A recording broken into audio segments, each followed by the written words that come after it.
welcome once again, and we have an expression over here. So we have x minus x here multiplied by 5 plus 3 being equal to -1. So what we are going to do is to use board mass here. So we are going to use board mass, which is just bracket of division, multiplication, addition, and subtraction. So we have this is multiplication here, so we'll do that first.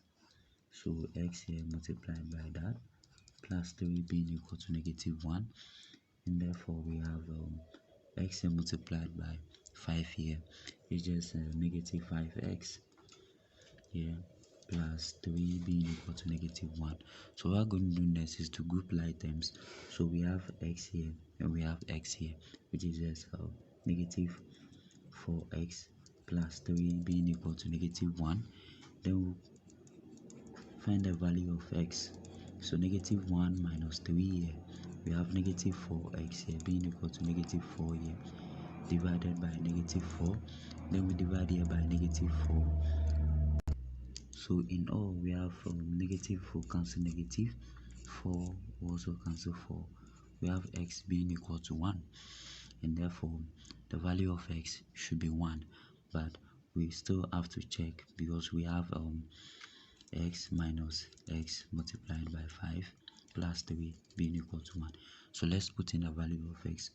We have 1 here, then 1 here multiplied by 5 equal to 1. So 1 multiplied by 5 is just 5 plus 3 equal to 1. Then we have -5 plus 3 is just -2 being equal to -1. It is -1. So we have -1. So 1 minus 2 is -1 being equal to -1. So you see that -1 is equal to -1, and therefore our s should be equal to 1. Alright, so over here we have x here being equal to 1 as our answer. So thank you very much, and I'll see you in another section.